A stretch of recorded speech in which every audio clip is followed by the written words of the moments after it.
Good evening. As there is war in the Middle East and the United Kingdom seems finally able to send off a destroyer, I thought who better to call in for help and ask what the heck is going on than not only a good friend of mine, but someone who is an expert, frankly, in everything to do with the Middle East, particularly with Iran. Potkin, how are you? How's everything going? I'm good, Matt. It's good to be on your show again and talk about what's going Last on. time you were on, it was absolutely brilliant because not only did I learn so much, but the viewing, people were so interested in learning what actually goes on in Iran and the realities of it, rather than what they see or watch on TikTok or X or other platforms are available. I mean, I think that's something that you give as a really good perspective. You understand this, But tell people your story again. Didn't you leave Iran and now been fighting for sort of democracy? What's your story? Tell people again. No, it's not quite like that. I came to a boarding school before the revolution. I was sent to a boarding school in England before the revolution, 3 years before the revolution. And then the revolution happened in Iran. Most of it, I was out of Iran. I mean, a couple of occasions when I would go back for holidays, I saw some of it. But for the most part of it, I was outside Iran. I was watching it happen from outside with horror. And then after the revolution, I went to Iran, say, I think 2 occasions, one summer holiday and one Easter holiday. And I didn't like what was going on there and I never went back. So it wasn't that I sort of like escaped from there as such, I was already here and that happened and I just decided not to go back. So that's my story, really. It's you give more perspective to this than anybody else because I'm fed up of seeing people Because I've call been it. following the news every day for the last 47 years. There Yeah, hasn't been a single day where I haven't followed up on the news of what's going on. yeah, I mean, and I that's knew the what was difference. going on there was wrong. I knew that I had to do something. And I just look to see where I can fill in the gap Mm. and what I can do, what I'm capable of doing. So, that's been an inseparable part of my life for the last 47 years. I think it's going to be a fascinating discussion we're going to have tonight. Look, let's dive into this. We're on today. What is it? 12, 11 or 12 now of Yeah. this war. Well, obviously started by America and the Israelis bombing in Iran and killing the supreme leader. I'm really fascinated what your thoughts are about why didn't this all finish after day one and how it has dragged on now to day 12. When do we think this is gonna reach a crescendo or end? Because every day America seems to be doing these press conferences saying, well, this is going to be the biggest day of the bombing camp. Yeah, to be honest with you, even I'm surprised that they've lasted this long. And, Mm. sometimes you got to take your hat off to the enemy and say, hands up, you've resisted very well. I mean, Mm. it's amazing how long they've lasted. You've got two of the strongest armies and air forces in the world every day bombing. I mean, there's hardly any IRGC headquarters. There's hardly any police stations. There's hardly any intelligence buildings that Mm. are left untouched. Everything has been flattened, and yet they still haven't been toppled. And it just goes to show how premature that call for people to go on the streets to topple the regime on 8th and 9th of January was. Because if two of the strongest armies can't topple the regime after 11, 12 days of bombing, how did you expect the ordinary people to go on the streets Mm. unarmed to topple the regime? Well, this is one of the things that America has said. They're trying to give the Iranian people sort of an ability to rise up and fight. But after 12 days of bombing, I've not seen reports of, mass nationwide protests, people rising up, people fighting rebellion. Is that just not being reported in the Western media, or obviously is that not happening because it's still a war zone? What's going to happen to make this revolution happen? Look, it's difficult to oppose a government when the country is being attacked. Mm. Yeah, because if they had no mercy for those peaceful protests before the attack, imagine if anyone shows any signs of protest now. I mean, you're going to be straight away You'll be said, look, talking about you're utter you're genocide. siding with the enemy. And in fact, the chief of the police has been on state TV categorically saying, listen, I'm telling you, if any of your children come on the street to protest, we're not going to look at them as protesters anymore. We're going to look at them as enemies. And our hands are Wow. on the trigger. Categorically, Wow. he said, if you come out, you're going to get killed. And let's not forget the number of people that were killed on 8th and 9th of January. Put the numbers to one side. Also, the best activists, the best protest organizers, the ringleaders, they were killed as well. and it's hard to replace them. People are still licking their wounds. I think they're waiting for the time to see the balance of power change in their favour, and that may happen at some point. I really don't know how much longer the regime can resist. But even though the supporters are in a minority, they are dedicated. They are in survival mode. They are in a corner. It's fight or nothing. Their hands are already soaked in blood. There's no sort of like reprieve for them. They know if they lose this, they're going to be annihilated. So they're just giving everything they have to. And also, I think they were prepared for the war. I mean, for example, they had planned for several layers of command to be replaced according to a plan, because you've had the top military ranks killed, and then they've been replaced by another layer of military ranks, and then they've been killed, and then they've been replaced, and it's going on, and they still managed to replace them. So, and also they've managed to, I think I may have said it on your program, I've said it in some other conversations I had, and I wrote an article which got published just one day before the war, where I did say that Iran is going to turn this into a regional conflict to create mayhem, to affect the global markets, to attack the neighbouring countries, to bring about that international pressure to stop the war.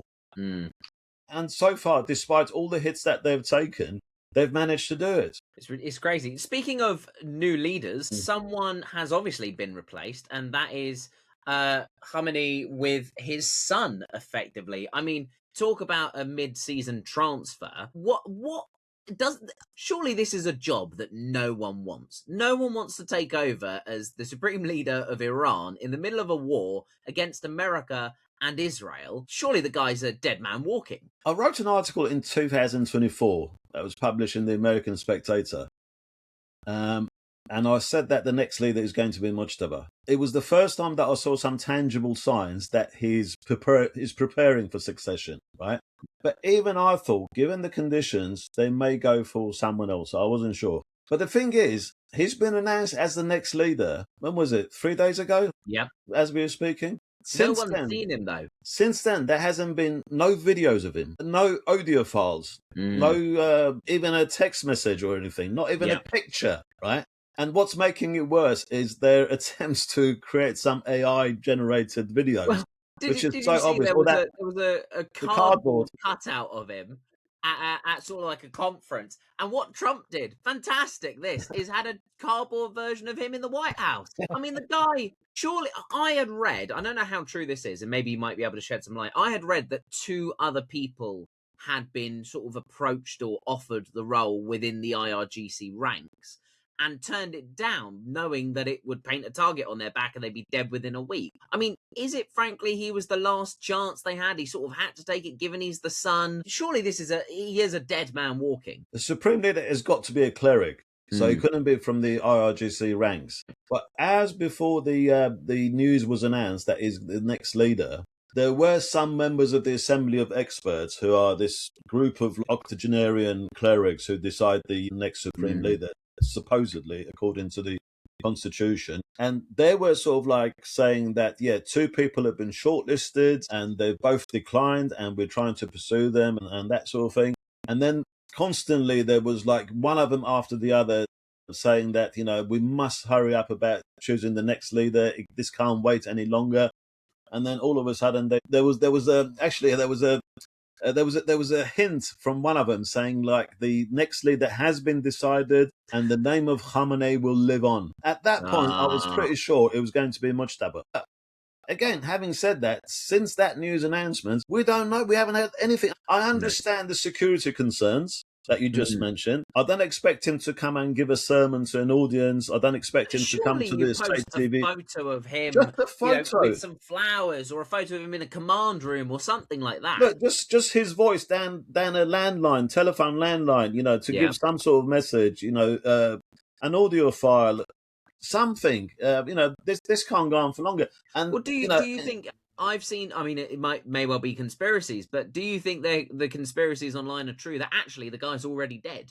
They can't put something out about him because he is dead already. In the absence of information, and because it's not making sense, obviously rumors spread. And the most credible rumor that is coming out is that he's actually badly injured.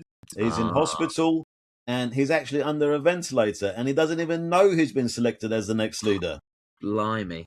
Now, I mean, gosh. and that makes sense because the Revolutionary Guard is now free to do whatever it likes. It's So if anything, pretending they that want there's a leader who's almost incapacitated so they can crack on anyway. yeah, so they can just claim everything is the orders from him, and then they can do as they please. It's an ideal situation for them to take complete control of what is going on in Iran, I mean, making out there is a supreme leader, but in reality, they're sort of like trigger happy, doing exactly what they want, what they wanted to do without any holdbacks. So looking at what's happened, we've obviously had America and Israel launch strikes.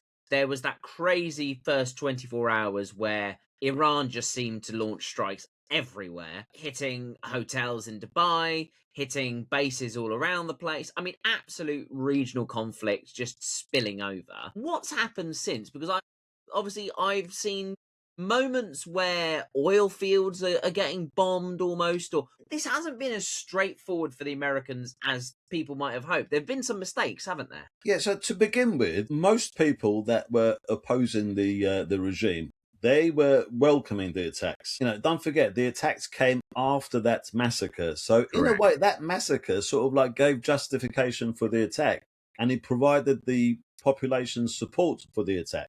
And to begin with, the attacks were very targeted. They killed the supreme leader, they killed the Revolutionary Guards commanders, they hit the police stations, the intelligence ministry.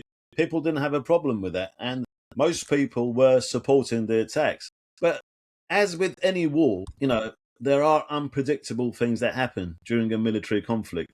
The first one was hitting that school. Now, it could be argued that the school was next to an IRGC base. Maybe they hit the IRGC base, and then as a result of that building exploding, it meant that the roof caved in on the school, and 170 school children were killed. And that is very sad. And there's no point sort of like trying to twist it, saying, "Oh, it was their own missile," or Yeah. it was a tragic Mistakes have mistake. happened. But let's just face it and say, this shouldn't have happened. And then the bombing of the infrastructure with the oil storages. I mean, that created a environmental catastrophe. I mean, the sky the next day was black. I've got some pictures of cars, and because it rained the next day, which in a way was good, but With all the all cars oil. were just completely black with oil. Oh, Now, God. imagine like going out that day. I mean, everyone was suffering, and Yeah. there was talk about the supply water was affected, it become acidic Of because course, of it the thing. contaminate it. So that affected everyone, whether you're pro-regime or against the regime. You're then suffering. So I think that attack, to some extent, eroded some of the support for the attack. And do you think it's little things like this where we've seen it with the Palestine and Israel, well, Hamas and Israel war, where people are always willing to find these stories and examples and then say the whole thing isn't justified. We've seen immediately international reaction to, America and Israel starting this, saying it was breaking international law, it's unacceptable, they should be arrested, etc.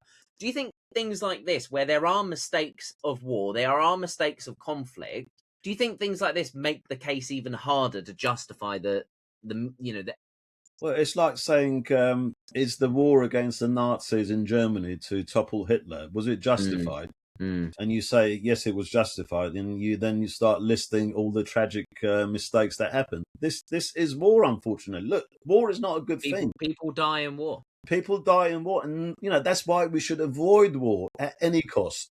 But people also die in brutalic regimes that kill their own protesters, don't they? Exactly. And if you want to talk about statistics, at the moment, as we're speaking, as we're recording the show, less ordinary civilians have died as a result of the attack than the number of civilian protesters that were killed on 8th and 9th of January. Yeah.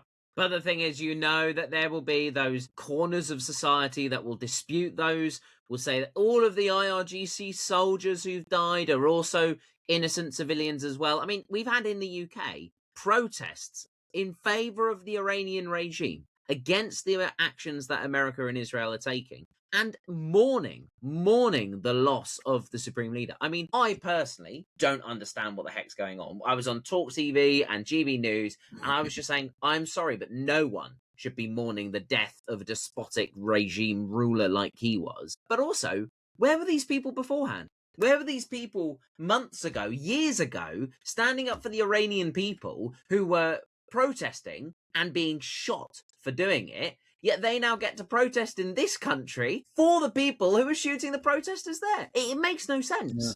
I completely agree with you, and I would have more sympathy for them if they also came out to protest against the killing of innocent civilians in Iran by the regime. Yep. We've had 5 major uprisings in the last 20 years. I've never seen this ilk of people, activist class, these performative protesters, ever come out in defense of the Iranian people. I've never seen them try to condemn a barbaric, archaic regime, which none of them would last 5 minutes living under. Could you imagine? I mean, they wouldn't be able to get their avocado. They wouldn't be able to order their Amazon parcels. I mean, the thing that I found really frustrating when everything kicked off between Hamas and Israel was the fact that everybody now on Amazon was buying those bloody scarf thingy, you know, the black and white kufka, whatever it is. Sorry, but stop trying to portray this virtue signaling you're there with the Palestinian people. You wouldn't even be able to point to Palestine on a map if you hadn't have seen it. Well, there was that case of who was it? That Russian-born comedian who went to the protesters.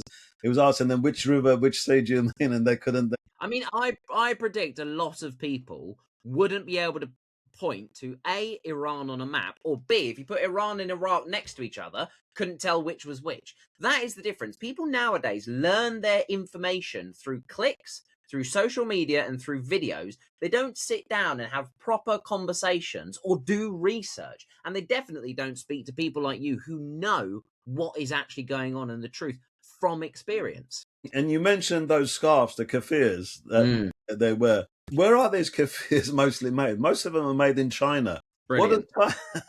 What does China say about Islam? China regards Islam as a mental disease.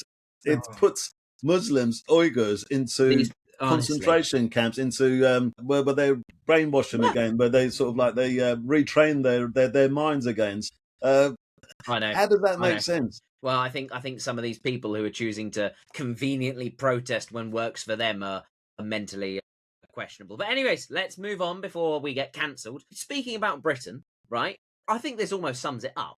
The fact that we're having protests here in this country supporting the regime, let alone the conversation about whether Britain should be involved in the conflict. Now, this all kicked off when Donald Trump asked Keir Starmer, could they use the British bases and things like Diego Garcia, the Chagos Islands, which is a big old other story. And Keir Starmer questioned, he wasn't sure about it, he quibbled about international law. We know he loves international law so much. Is there any merit in the fact of America wanting Britain, but Britain wasn't there? Does it matter that Britain's not there? We finally sent a destroyer, 2 weeks late to the party. But does it make any difference that Britain wasn't there at the start? We aren't really the biggest of nations on the military stage anymore anyway. To be honest with you, Matt, I don't think so. I think it's more symbolic than anything. Look, you got two of the strongest armies and air forces and military forces at the moment, like hitting Iran as hard as they could. I mean, if England joins, how much more difference is it going to make? I don't think it's going to make much difference. I mean, look, well, nothing at the moment. We still haven't sent off our destroyer left, I think it was today. So it's going to take 2 weeks to get to Cyprus. We've had RAF jets over there shooting down drones and helping defend bases, but we aren't America. We aren't a military might anymore. I mean, today, I think the Americans sunk 6 mine-deploying ships of Iran. I don't even think we've got 6 of those ships in Britain. And look, the both air forces, the Israeli and the American, they've got complete control of the Iranian sky. I just don't even think the Iranian air defense is firing a single shot. I mean, they're just happy to down a drone. Yeah. They haven't managed to down one single jet fighter in 11 days. The only ones that were downed was by friendly fire. Yeah, friendly fire. I remember seeing that video. So, I mean, if Britain was going to do anything, maybe they could do something defensive for the Persian Gulf countries in terms of like intercepting the missiles or something like that. But, Iran is getting hammered as hard as it possibly could, and it really doesn't make any difference if Britain joins in the attack or not. No. And one of the things it is having an impact on is obviously price of fuel. The global prices, we've seen the Strait of Hormuz be shut down by Iran, effectively saying they'll sink anything that goes through there. This is a massive shipping channel Well, for they the haven't world. they haven't physically closed the Straits of Hormuz, but effectively it's been closed because all It's the that threat, isn't it? yeah, It's the the threat that if you shipping go find it through, too yeah, risky, and there's like insurance, and that's all the problems and all yeah. that. So, um, physically, I don't think they could ever close down the Straits of Hormuz. I don't think they had that military capability, but effectively, because it's just become risky, it's closed down, and yeah, it's affected the price of oil and gas, and it's as they planned to do before This the is what war. they wanted, This is what to they wanted to. stress the rest of the world, Yeah, jack the prices, make affect the people global back out of market. it. Yeah, yeah. I mean, you only have to follow the Iran state news channels and platforms. They were so happy when oil went to $120 a barrel. For them, that's their victories. And how long can he go on for? Because Yeah. Trump has got the midterm election. Is he going to get cold feet? If he gets cold feet and pulls out, are the Israelis going to remain? But will we finally see the end of the Iranian regime and see the people have a democratic Iran? You know, all of these questions. I mean, what do you think? Just coming to sort of a look to the future. What's next? Like, are we going to see the head of Iran, the new interim leader, be taken out? Are we going to see the IRGC rebel or break apart or start factioning? Are the people going to come out and fight? Like, what's going to happen? Because I saw the other week that the Kurds in the north had started fighting and rebelling. But where are we going to see a democratic Iran this year? It's hard to say. I mean, war stops when one side loses the will to carry on or knows that it can't carry on anymore. It's run out of supplies or whatever. It depends who sort of like who gives up first. With regards to the Kurds, I mean, they haven't actually started fighting yet, but they've amassed on the border with Iran. Right. There are 6 Kurdish groups that have made a coalition. There was a lot of differences between them. They put aside their differences and they've made a coalition. And apparently they were ready to cross the border. And that part of Iran has been heavily bombed by Israelis in the last few days. I mean, there is no border post, there is no police station, there is no RRGC base. That is just completely clear. And they've got experienced, expert fighters with years of fighting experience and with weapons ready, and they can come over and at least take over that conclave, for themselves.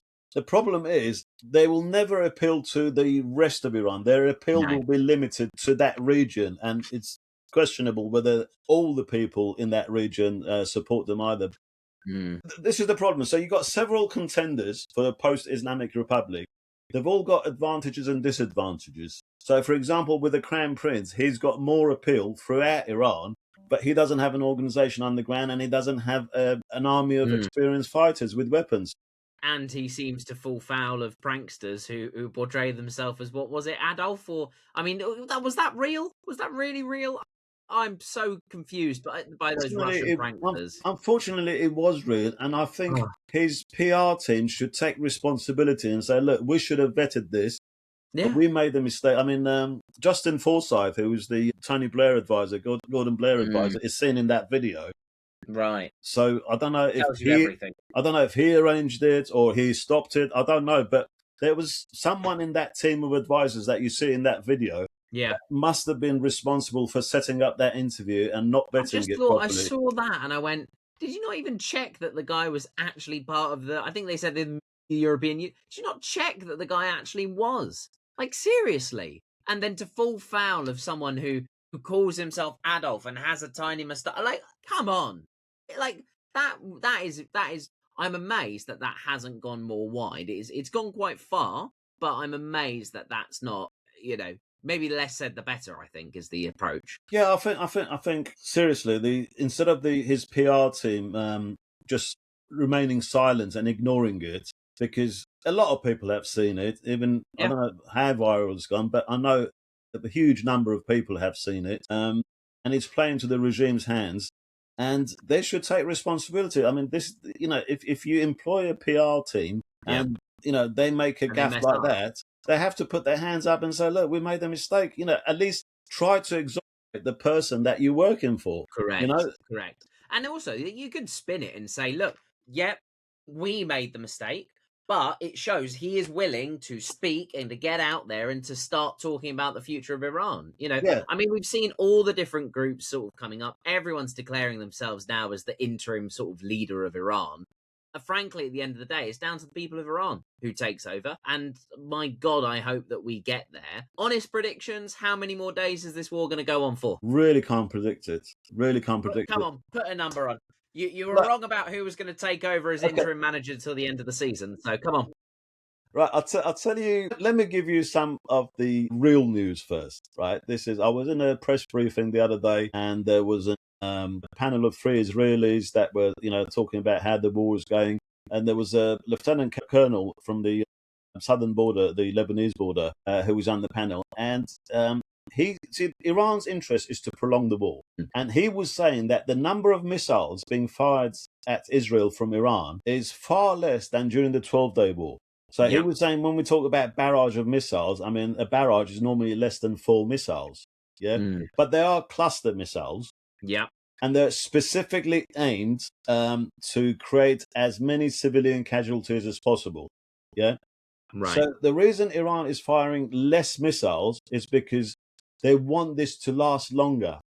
So rather than sort of like firing all their missiles at one go, they rather just fire 4 missiles a night, knowing that every night one of them might go through, and every night the Israelis their lives are disrupted. They have to go to the shelter. If that goes on for then maybe they can do that for 10 days, for 12 days. But if it goes on for 3 months, then it's gonna wear them out. So the Americans and the Israelis are trying to finish the war as quickly as possible. The Iranians, on the other hand, are purposely trying to prolong the war. Yeah. It's who's got more ammunition, who's got more supply, who can last longer, that will win this war.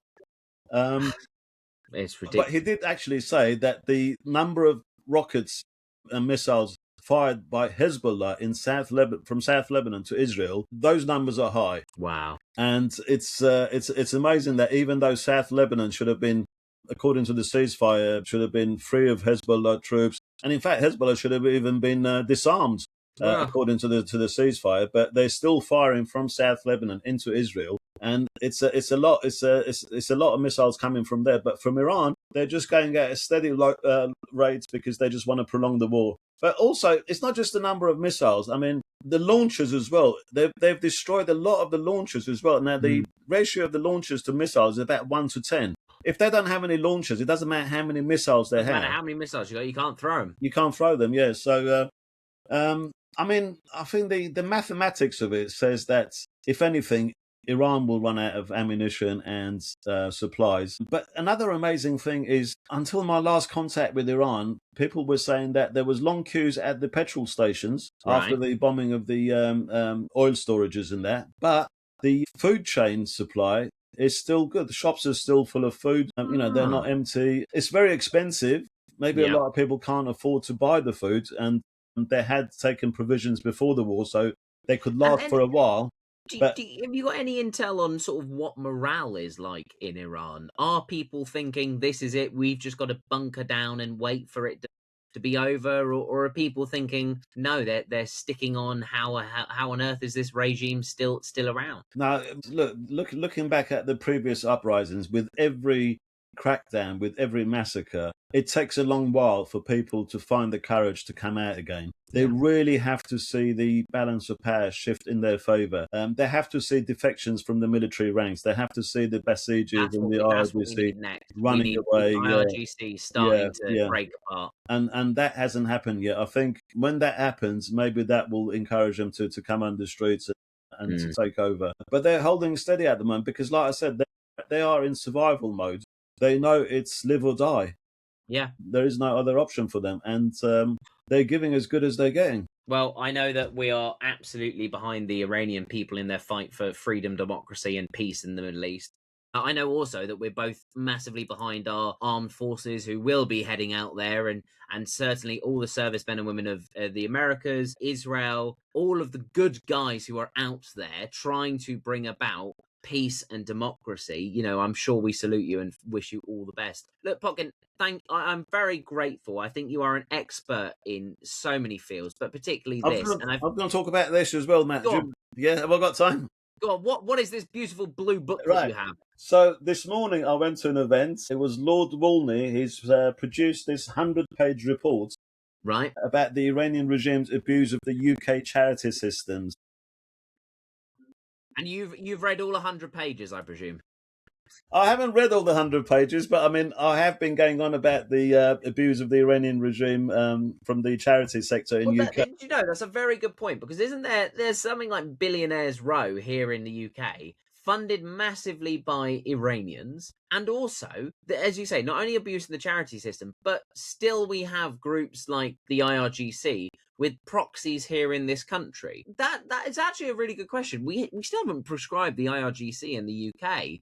Couldn't we do something like what happened at the start of the Russia-Ukraine war, where we freeze Iranian assets or something like that in the UK? Well, with regards to prescribing the IRGC, I'll tell you what the Foreign Office had told me before, why they're not, because we have every political party in their manifesto, successive governments, saying that they're they going would to do it. prescribe the IRGC. They come to power and they don't. What the Foreign Office had told me, the reason they're not prescribing the IRGC, and this is something that is not really discussed. Everyone keeps going on about all There's these terror something. activities There's by the something IRGC. being hidden. The reason the Foreign Office wasn't keen on prescribing the IRGC, they were saying their argument was, look, 70% of Iran's economy is run by the IRGC. Most of the Iranian diplomats are either IRGC now or they have been IRGC at some point. So if we prescribe the IRGC, we can't do any business with Iran. We can't have any talks with the Iranian diplomats. And if we do that, Europe's not going to come on board and we're going to be left on our own. But Europe has come on board. I was going to say, Europe have prescribed the IRGC. The European Union beat us to it. So that reason is not valid. Whereas before, I could sort of understand where they were coming from.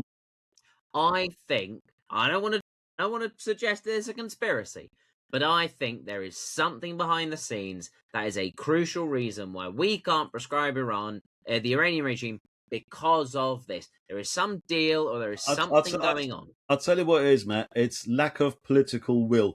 Look, it's the same with his charities. Look, why is it that a hostile state can have so many affiliated charities in this country and the Charity Commission doesn't do anything about it? Because they're scared of being accused of Islamophobia, because there isn't the political will for it. It's not because they don't have the legislation. Look, they have the legislations. You have the National Security Act that got the royal decree in July 2023. Use it. Use the powers. Part of that National Security Act was Foreign Influence Registration Scheme. 3 hostile states were in first tier: Iran, China, and Russia. The Foreign Influence Registration Scheme is basically, if you are peddling the influence, if you're an agent for propagating the soft power of a hostile state, you must register yourself as an agent of that regime. None of these charities have, none of these regime outlets have. So why isn't the Foreign Influence Registration Scheme, what is being applied? What is the point of having legislation if it doesn't get applied? You can have you can prescribe the IRGC. If you don't implement it, what's the point? Absolutely. Hamas is prescribed as a terrorist group, and you have all these people who are declaring their support for Hamas in these protests and everything. Yes. Who gets with their Amazon keffirs that they've ordered, and And who gets arrested? The person that's holding a banner saying Hamas is terrorist. The police go and arrest him. I know. It's absolutely upside down. The UK is just unbelievably backwards right now, and it makes no sense. But there was some other good news today, though, wasn't there? Was there? Was there really? The Al Quds rally this Sunday is going to be. Now that is an example of laws being used. It only took them, however many blooming months to think about doing it. Well, it wasn't. Well, I mean, the reason was but they're still going to be able to protest. They just can't move. Yes, exactly. They can't have a march. Yeah, they can have a standing one, but they can't have a march. That makes all the difference. Yeah. All the difference. But I was so glad, because this year the Al Quds Day rally was on Sunday coincided with Mother's Day. And and then also the problem would be there are so many people who just want to enjoy Mother's Day. You know. Yeah. Dear.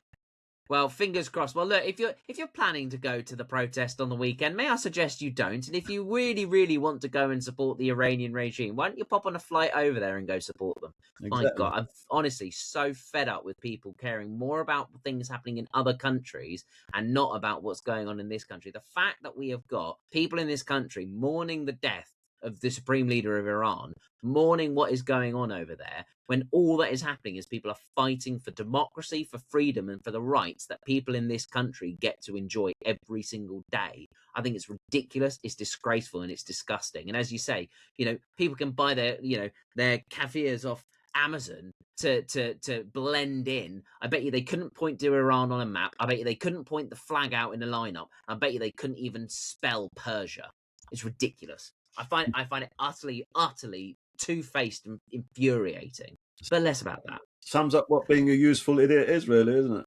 Well, you said it, not me. Look, Potkin, I am so grateful. You are someone to always turn to for matters like this. You're an expert. I think people need to listen to people like you more. I'm fed up of people pretending like they know when actually they don't. They've just read a couple of things on TikTok. And discussions like this, hopefully, not only educate people, but give them a sense of what's actually going on, more than just what they can read in their short sound bites. So thank you so much. I'm very grateful. Thank you. No, it's great to have you on. So look, guys, do all the social media things, like, subscribe, comment, share, send it around. Potkin, where can people find you online to follow you and your story? So I'm on X, and I've got my YouTube channel, and if you go to Muckrack and look for my name, all my articles that have been published in various news sites will come up.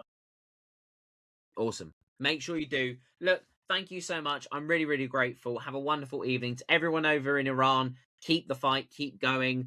To the Iranian regime, bye-bye. And to their new interim manager, he'll probably last longer than Igor Tudor at Tottenham, but who knows? We're not too sure. But let's see what the heck happens. I think Potkin will probably be having a conversation like this again in the not too long distant future, given the way this is going. But let's see. Thank you, Matt. Cheers.